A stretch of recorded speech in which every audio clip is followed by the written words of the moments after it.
خدا جسم و جسمانیت سے پاک ہے، ہماری اور ان کی توحید میں یہی تو فرق ہے، اور کیا فرق ہے؟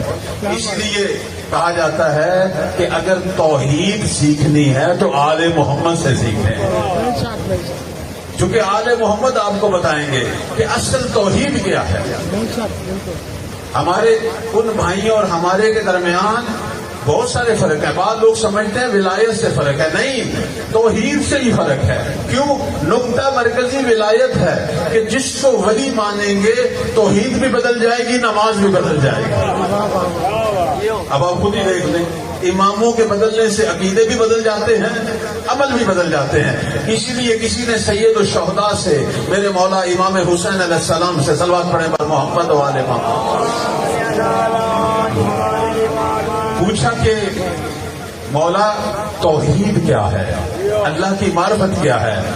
سید الشہداء نے فرمایا واجب الاطاعت امام کی معرفت ہی توحید ہے، واجب الاطاعت امام کی معرفت ہی۔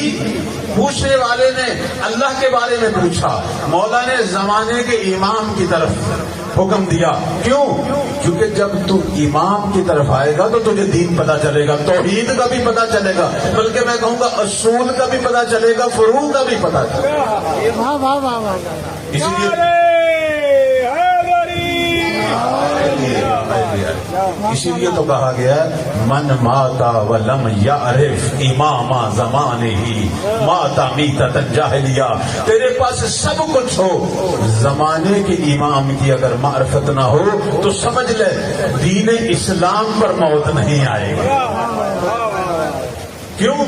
چونکہ اسی معرفت نے تو باقی ساری معرفتوں کے دروازے کھولنے۔ اب یہ دروازے کا لفظ میں استعمال نہیں کر رہا، ہمارے پاک پیغمبر اپنی زندگی میں کہہ گئے تھے کہ انا مدینۃ العلم، اگر میں علم کا شہر ہوں تو علی بابھا، دروازہ تمہارا امام ہے۔ اگر نبی کی شریعت کو سمجھنا ہے تو امام کے دروازے سے، اگر دین خدا کو سمجھنا ہے تو امام کے دروازے سے۔